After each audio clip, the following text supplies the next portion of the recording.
Guests, I guess you could call them. Yeah, there's some pretty important and interesting and controversial people in the city of Hamilton, which is known for a lot of things: the steel industry, the Ticats, Lincoln Alexander. But some would argue that two men who have achieved cult status among those who would like to see our marijuana laws changed.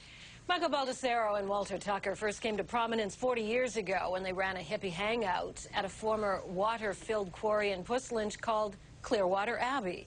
It was their nudist home until the 1980s when the government evicted them.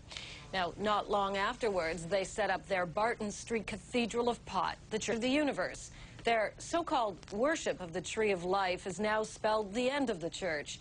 This weekend, Baldasaro and Tucker will close the book on their church because it was seized by the Crown last year and sold as a forfeited asset.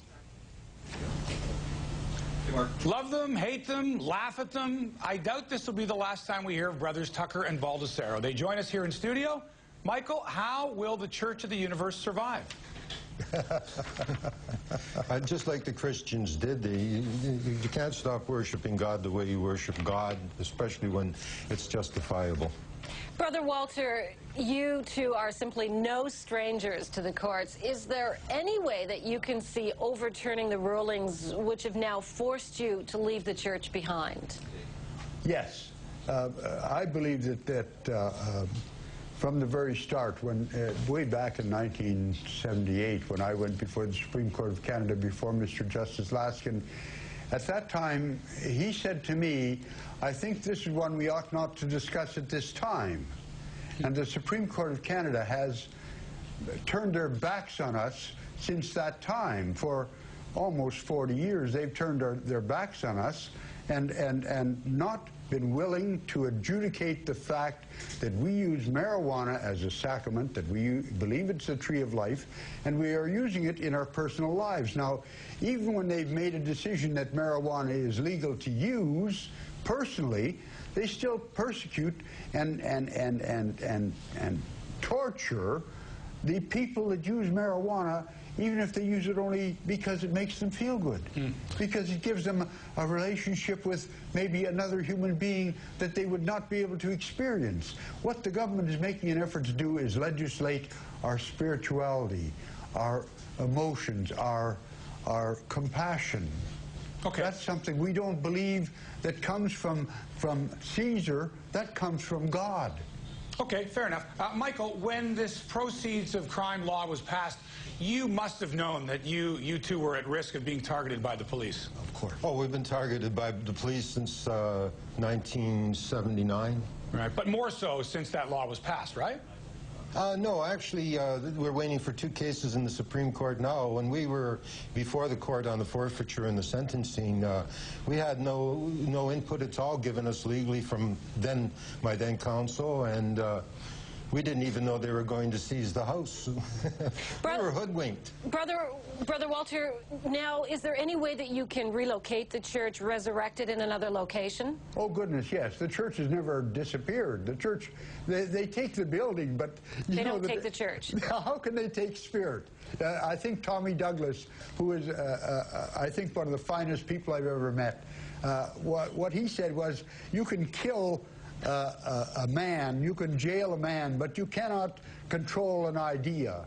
And the idea that all of the people in Canada who smoke a joint and who pass that joint to a friend or to a loved one is committing a criminal act is totally so ludicrous that the Supreme Court of Canada doesn't even have reasons. They can't give reasons for their draconian stupidity. I don't understand why they're doing this to the Canadian people when there is no need. And that is something that you... a pot smoker? And that is something that you have, been arguing for a while. You want explanations from the Supreme Court, correct? Are you going to challenge that? Are you somehow going to pressure the courts into giving you reasons as to why they will not deal with this? Well, now that let me show you... One at a time, okay?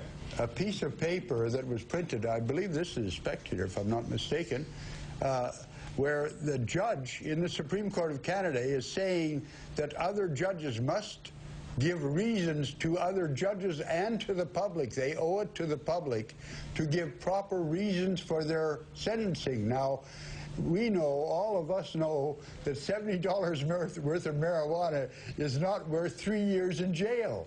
And that's what they're doing to us. It's just the stupidity of what's being done to us is so objectionable that even police officers have come up to me and said, we don't agree with what's happening to the church. And you actually spent time in jail in the last year or so, correct? Yes, a month and a half, or actually 17 days in Penetanguishene, and it was the best experience I ever had, because I found out how stupid our government is in mistreating the people that are behind bars.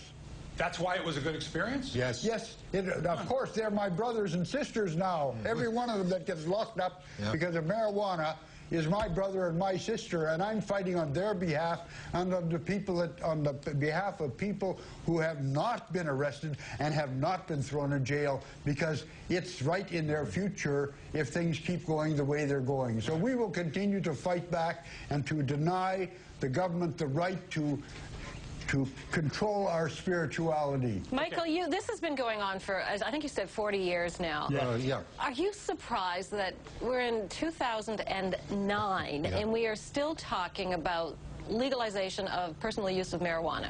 Oh, yeah. I never thought I'd spend my whole life. I have a licensed operating engineer. I run cranes and stuff. I never thought I'd spend most of my life, because I smoked a joint once, but fighting something. And I never thought that I couldn't get an answer out of our highest court.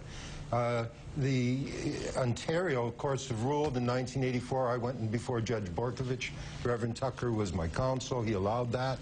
And the judge said marijuana is not a defense. Freedom of religion is not a defense to trafficking marijuana. And I went to jail for 7 weeks. And in 1996, I went before Judge Borkovich again, and we agreed there was no defense because of that. 96, they sent me to jail for a year in the Court of Appeal. I thought maybe then the Supreme Court would hear us, but what they say is application for leave denied, no reasons given.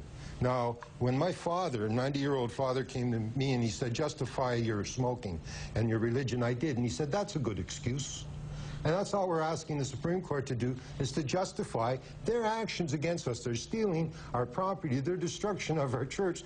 They're making people worship in the closet like Jesus said, which is good, but it shouldn't be, because the police would drag them off into jail cells because they had a joint on them, or they were growing it in loving communion with their friends and sharing brotherhood and sisterhood. That's what it's all about, is the sharing. And to pass a joint is trafficking. Just ludicrous. Ludicrous. Gentlemen, we enjoy having you on. We know a lot of people. We've spoken to a lot of people who appreciate what you're doing. Keep on fighting the good fight. Brother Walter Tucker, Brother Michael Baldasaro. Thank you. God bless you. God bless you all. Thank you. When we come back, we shift the discussion from illegal to legal drugs. A doctor takes Health Canada to task for fast-tracking new pharmaceuticals. We'll talk with him next.